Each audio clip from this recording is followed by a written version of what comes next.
आप जानते हैं भिवाड़ी के लोहारू विधानसभा में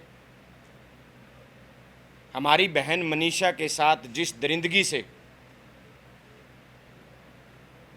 उसकी हत्या की गई, उसे किस तरीके से ये सरकार और प्रशासन मिलके आत्महत्या बताने के लिए प्रयास कर रहे हैं। आप लोगों ने भी वो डेड बॉडी देखी होगी और पूरे देश ने, पूरे प्रदेश ने वो डेड बॉडी देखी है, जहां मनीषा को अंतिम समय पे पाया गया था। और सरकार ने और पुलिस ने ये दावा किया है कि उस बहन ने जहरीला पदार्थ निगला है और जहरीला पदार्थ निगल करके उसने आत्महत्या की। मेरे चंद सवाल हैं हमारी इस प्रदेश की सरकार से और प्रशासन से। क्या जो डेड बॉडी मिली मनीषा की, आत्महत्या करता है कोई, जब कोई जहर पीता है, तो हमारे बुजुर्ग भी इस बात को जानते हैं, हम मेडिकल साइंस भी इस बात को जानता है कि जब कोई व्यक्ति जहर पिएगा तो वो बहुत तड़पेगा, बहुत चिल्लाएगा और वो एक स्थान पे कभी रुक नहीं सकता। वो हाथ पैर चलाएगा, पूरी ज़मीन खोद डालेगा। ये हमने भी एक आध बार देखा है कि जहर पीने वाला व्यक्ति को हॉस्पिटल में ले जाने के बाद भी बांध के रखा जाता है ट्रीटमेंट के दौरान। लेकिन मनीषा की डेड बॉडी जहां थी वहां कोई ऐसा निशान नहीं था। तो किस तरीके से प्रशासन और सरकार ये बात कह रही है कि उसने जहरीला पदार्थ निगला है। मेरा दूसरा सवाल प्रशासन से ये है, ये प्रदेश हजारों साल से बसा है, ये देश बसा हुआ है। ऐसा कौन सा जानवर है जो केवल डेड बॉडी के चेहरे को नोचता है? मनीषा बहन के शरीर के किसी भी हिस्से के ऊपर खरोंच तक का निशान नहीं है। तो मैं सरकार से पूछना चाहता हूं, प्रशासन से पूछना चाहता हूं कि वो कौन सा जानवर है जिसने केवल मनीषा के चेहरे को नोचने का काम किया। जबकि बुजुर्ग कहते हैं, और ये तो मेडिकल साइंस भी कहती है, कि जानवर वहां से नोचेगा जहां से मांस ज़्यादा होगा, यानी पेट को, छाती को, जांघों को, जहां मांस ज़्यादा होगा वहां से नोचने का काम करेगा। ऐसा कौन सा जानवर है जिसने केवल हमारी बहन के चेहरे को नोचने का काम किया? और जहां तक प्रशासन को मैं बताना चाहता हूं, जहर पीने के बाद अगर किसी की हत्या हो जाती है, कोई मर जाता है, तो मुझे नहीं लगता कोई जानवर या कोई आदमी उसके आसपास खड़ा भी हो सकता। तीसरा जो मेरा सवाल है सरकार से, अगर मनीषा ने जहर खाया है तो ऐसा कौन सा जानवर है जिसने इतनी सफाई से हमारी बहन के इंटरनल जो ऑर्गेन्स हैं उनको गायब कर दिया? जो डेड बॉडी मिली उसके कपड़े सेफ, ये दिखाने के लिए कि कहीं ये लोग ये ना सोचें कि इसके साथ बलात्कार हुआ है। आपने मनीषा के चेहरे को देखा होगा, जिस मनीषा के आपने चेहरे को देखा और जिस तरीके से उस चेहरे के हालात थे, वो एक ही कंडीशन में हो सकते हैं कि कोई एसिड या कोई ज्वलनशील पदार्थ उसके चेहरे पे डाला जाए। कौन सा ऐसा जानवर था जिसने इतनी सफाई से शरीर से गर्दन अलग करने का काम किया? मैं एक सवाल और आपके माध्यम से इस सरकार और प्रशासन से करना चाहता हूं। प्रशासन कल से एक सुसाइड नोट का हवाला दे रहा है और बड़ी हैरानी है, जो लोग इसके पीछे मास्टरमाइंड हैं, आप और हम सब स्टूडेंट लाइफ में रहे हैं। क्या प्रशासन ये बताएगा कि इस प्रदेश में कितने % स्टूडेंट ऐसे हैं जो वाइट पेपर यूज करते हैं, सुसाइड नोट जिस पे लिखा गया है? स्टूडेंट लाइफ में हम लेनदार पेज यूज करते हैं, हमारे पास वाइट पेपर तो होता ही नहीं। किस स्टूडेंट के पास वाइट पेपर अवेलेबल होता है? और प्रशासन से, सरकार से मैं ये सवाल आपके माध्यम से करना चाहता हूं, अगर पहले दिन से सुसाइड नोट उनके पास था तो फिर सरकार ने किस लिए एक एसपी का ट्रांसफर किया और 5 पुलिस वालों को सस्पेंड किया? अगर प्रशासन सही है तो उन्हें बलि का बकरा क्यों बनाया गया? अपना फेलियर छुपाने के लिए उन्हें क्यों सस्पेंड किया गया? एसपी का ट्रांसफर क्यों किया गया?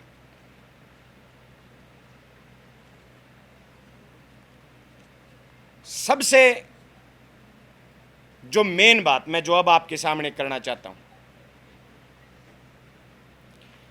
अगर सुसाइड नोट प्रशासन के पास पहले दिन से था, पुलिस के पास पहले दिन से था, तो पहले ही दिन उसे जारी करके क्यों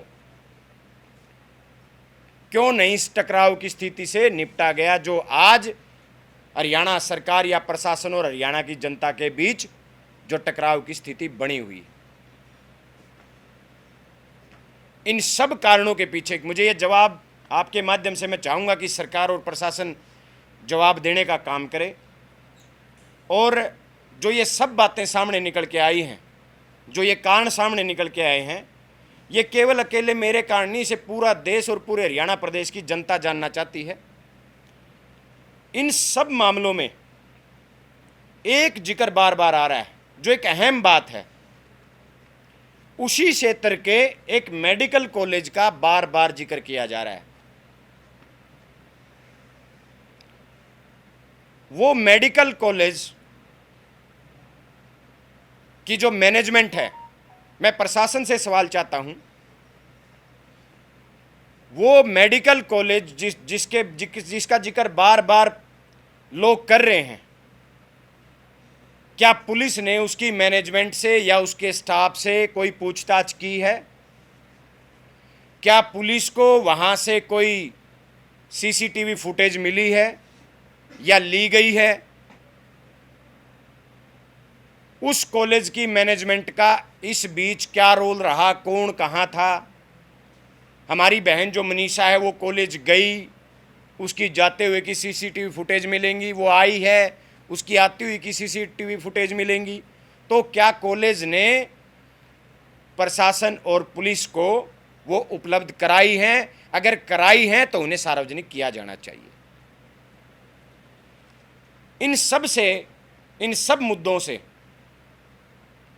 एक बात जो साबित होती है वो ये साबित होती है कि इनके पीछे किसी न किसी बहुत बड़ी ताकत या बहुत बड़े आदमी का हाथ है, जिसे ये सरकार और जिसे ये प्रशासन लगातार बचाने का प्रयास कर रहा है। इसीलिए ये सरकार और प्रशासन मिलकर के इस जघन्य अपराध को, इस हत्या को, इस दरिंदगी को आत्महत्या बता रहा है। ऐसी सरकार की, इस प्रशासन की कौन सी मजबूरी है? किस बड़े आदमी को यह सरकार या प्रशासन बचाना चाहता है जिसे ये इस अपराध को लगातार छुपा रहे हैं? हम कह रहे हैं ये बात, लोग कह रहे हैं ये बात, हरियाणा की जनता कह रही है ये बात कि मनीषा की हत्या हुई है और हत्या के बाद उसके शव को वहां फेंका गया है। क्योंकि जो मैंने पहले आपको बताया, जहर पीने वाला व्यक्ति तड़पेगा, चिल्लाएगा, वो तो आवागमन की जगह है। क्यों नहीं 2 दिन तक किसी को पता चला, या उसकी उसकी आवाज है क्यों किसी को सुनाई नहीं दी? लेकिन मैं एक बात आपके माध्यम से इस सरकार को कहना चाहता हूं। सरकार ये ना भूले, ये हरियाणा की वो धरती है जहां एक नारी के सम्मान के लिए महाभारत हो गई थी, जहां एक नारी के सम्मान के लिए इस दुनिया का सबसे बड़ा युद्ध लड़ा गया था। आज हरियाणा प्रदेश की जन जन चाहता है, हर वर्ग चाहता है कि मनीषा के हत्यारों को सामने लाया जाए और उन्हें इतनी कठोर से कठोर सजा दी जाए ताकि भविष्य में कोई हमारी बहन बेटी के साथ ऐसा करते हुए 1,00,000 बार सोचे। लेकिन हैरानी इस बात की है कि जो लोग बेटी बचाओ बेटी पढ़ाओ का नारा देते हैं,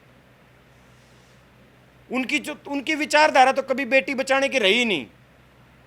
वो तो सत्ता में बैठ करके हमारी बेटियों का, हमारी बहनों का शोषण करने का काम करते हैं। सत्ता में बैठे कौन हैं? जिस भाजपा के वर्तमान प्रदेश अध्यक्ष के ऊपर हमारी एक बहन ने बलात्कार का आरोप लगाया और उस मामले को दबा दिया गया। ये वही सत्ता है, ये वही लोग, वही नेता हैं जहां एक इनके पूर्व खेल मंत्री पर पूर्व की सरकार में उन्हीं की एक महिला कोच ने छेड़खानी का आरोप लगाया और उस समय के मुख्यमंत्री ने विधानसभा में बड़ी दिलेरी से ये कहा कि कुछ भी हो मैं इनका इस्तीफा नहीं लूंगा। ये वही पार्टी है जहां एक सरपंच को, एक महिला सरपंच को अपनी बात कहने के लिए भी इनके पूर्व मुख्यमंत्री के सामने, जो एक औरत की सबसे बड़ा मान सम्मान, जो इज्जत होती है, दुपट्टा, एक मुख्यमंत्री के चरणों में रखना पड़ गया था। ये वही पार्टी है जिनके राज्यसभा के सांसद रामचंद्र जांगड़ा, जो पहलगाम के शहीदों की विधवाओं को कायरता का नाम देते हैं।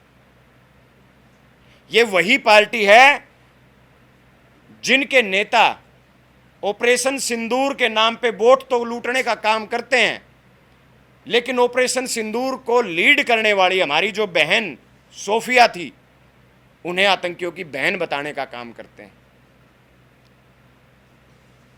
ये वही पार्टी है जिन बहनों ने, जिन महिला पहलवानों ने पूरी दुनिया में हमारे देश का गौरव ऊंचा किया हो, सर ऊंचा किया हो, देश की राजधानी में उन महिलाओं को, उन हमारी बेटियों को, हमारी बहनों को बाल पकड़ करके सड़क पे घसीटने का काम जिस पार्टी, जिस सत्ता ने किया।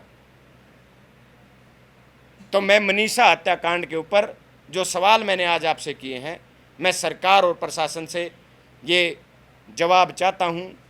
और रात को ही मुख्यमंत्री जी ने एक ट्वीट किया कि हमने जो जांच है वो सीबीआई को सौंप दी। इसका स्पष्ट अर्थ है कि मुख्यमंत्री जी ये मान चुके हैं कि हरियाणा की सरकार अपराध रोकने में विफल है और अपराधियों को ढूंढने में भी विफल है। इसलिए मुख्यमंत्री जी अपनी जिम्मेवारी से भाग करके इस केस को सीबीआई को सौंपने का काम किया है।